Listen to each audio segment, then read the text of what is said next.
बहुजन समाज के लोग, उनके हक का जो लूट हो रहा है, इस हकमारी के खिलाफ आंदोलन को तेज करने के लिए हम लोगों ने संकल्प ये लिया कि दोनों काम हमें साथ साथ करना है। पार्टी मजबूत हो और पार्टी के साथ साथ एक व्यापक जो विपक्षी एकता भी अभी बनी है, इंडिया गठबंधन भी मजबूत हो। सरकारी नौकरी तो नहीं के बराबर है। तो ऐसी स्थिति में बिहार में विकास के लिए, रोजगार के लिए बिल्कुल चाहिए कि सरकार के पास और ज़्यादा संसाधन हो और विशेष राज्य का दर्जा इसीलिए चाहिए बिहार को। कुछ बूथों से ऐसी रिपोर्ट भी आ रही है कि पूरे के पूरे बूथ में पूरा वोट बीजेपी को चला गया है। कोई उम्मीदवार कह रहा है कि मैंने खुद जो अपने को वोट दिया खुद को, वो वोट की गिनती नहीं दी। चुनाव में अगर हम पूरे गठबंधन की भी एक भूमिका दिखती तो हो सकता है चुनाव परिणाम कुछ और बेहतर होता। दीपांकर भट्टाचार्य हैं, पटना आए हुए थे। संकल्प सभा का आयोजन मिलर हाई स्कूल में हुआ था। सर, क्या संकल्प ले रहे हैं? देखिए, आज हमारे पूर्व महासचिव कॉमरेड विनोद मिश्रा की 25वीं बरसी और हर साल उनकी बरसी पर हम संकल्प करते हैं और इस बार पटना में हम लोग चुनाव गए थे। तो पार्टी के सामने बहुत सीधा संकल्प है। जो कठिन लड़ाई पूरे देश के सामने है, लोकतंत्र की रक्षा करने की, संविधान की रक्षा करने की, इस देश को, देश के नौजवानों को बेरोजगारी के सवाल पर, देश के किसानों को, मजदूरों को अपने अधिकारों के सवाल पर, ताकि उनको अधिकार मिले। देश के दलित, आदिवासी, तमाम वंचित समाज के लोग, बहुजन समाज के लोग, उनके हक का जो लूट हो रहा है, इस हकमारी के खिलाफ आंदोलन को तेज करने के लिए हम लोगों ने संकल्प ये लिया कि दोनों काम हमें साथ साथ करना है। पार्टी मजबूत हो और पार्टी के साथ साथ एक व्यापक जो विपक्षी एकता भी अभी बनी है, इंडिया गठबंधन भी मजबूत हो और एक बड़ा आंदोलन, जैसा बिहार हमेशा आंदोलन के लिए जाना जाता रहा है, आंदोलन देश में तेज हो। सर,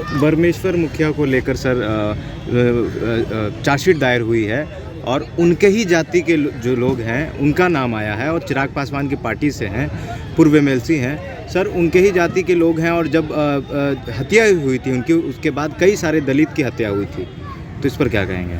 नहीं, वो जो पूरा दौर था उस जनसंहार में तो ज़्यादातर दलित मारे गए थे जी।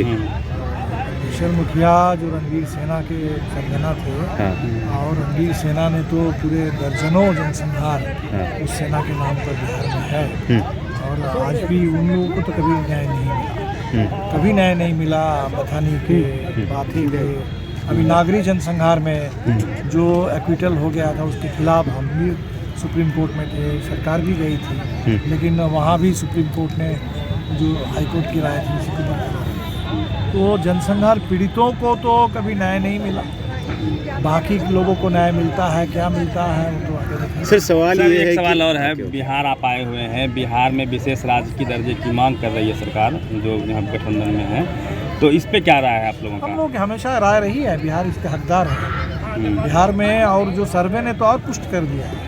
ये जो गरीबी है, अगर 6000 की बात करेंगे तो 34%, तो 6000 तो हमें लगता है कि आज के महंगाई के दौर में 6000 का कोई मतलब नहीं। 10,000 की अगर आप बात करेंगे तो पूरे बिहार के लगभग 2/3 परिवार, 64% लोग आ जाते हैं। तो जहाँ इतनी ज़बरदस्त गरीबी है, आप देख रहे हैं कि रोज़गार की स्थिति, सरकारी नौकरी तो नहीं के बराबर है। तो ऐसी स्थिति में बिहार में विकास के लिए, रोज़गार के लिए बिल्कुल चाहिए कि सरकार के पास और ज़्यादा संसाधन हो और विशेष राज्य का दर्जा इसीलिए चाहिए बिहार को।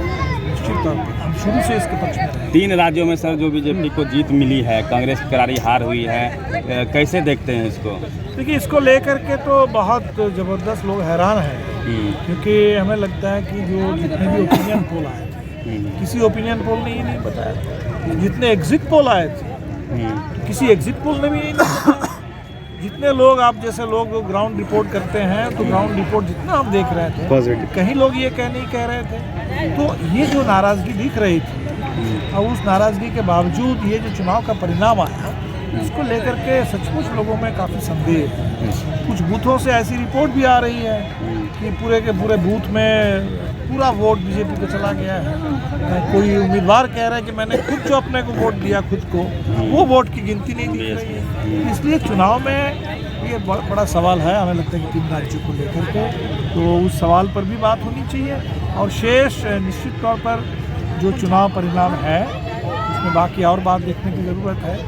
कैसे भारतीय जनता पार्टी को इतने वोट मिले, या और ज़्यादा जो वोट, इसमें एक बात आई इंडिया गठबंधन का, उसकी कोई भूमिका चुनाव में नहीं दी। चुनाव में अगर हम पूरे गठबंधन की भी एक भूमिका दिखती तो हो सकता है चुनाव परिणाम कुछ और बेहतर होता। जैसे कर्नाटका में हुआ, जैसे हिमाचल में हुआ, तो ऐसा परिणाम यहाँ भी अपेक्षित था, लेकिन नहीं हुआ। तो उसका सर आखिरी सवाल ये करेंगे सर, बिहार में जातीय सर्वे हुआ और आरक्षण का भी दायरा बढ़ा है, तो हमेशा नीतीश कुमार, तेजस्वी यादव ये कहते हैं कि जिसकी जितनी आबादी उसकी उतनी हिस्सेदारी। सीट को अगर लेके बात करें तो जिसकी जितनी आबादी होगी उस हिसाब से टिकट मिलेगी, या फिर जैसे अभी तक टिकट मिलता आया है उसके हिसाब से? नहीं, पता नहीं, मैंने सीट के हिसाब से तो, बल्कि फिर भी लोगों को प्रतिनिधित्व तो मिल जाता है, जी, किसी न किसी पार्टी से मिल जाता है। हाँ, और लेकिन बाकी मामले में जो सर्वे ने कहा जी, कि सरकारी नौकरी में, जी, वहाँ तो उस हिसाब से नहीं है।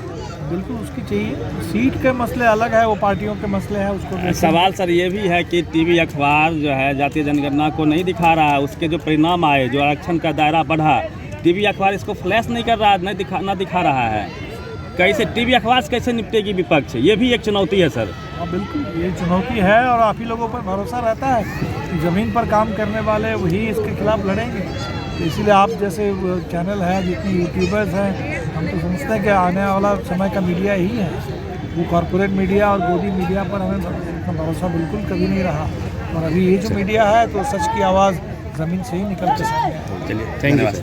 नेशनल दस्तक की आपसे गुजारिश है कि अगर इसको बचाना चाहते हैं तो नेशनल दस्तक को सब्सक्राइब करने के लिए रेड कलर के सब्सक्राइब बटन को दबाएं, फिर बेल आइकन की घंटी दबाएं।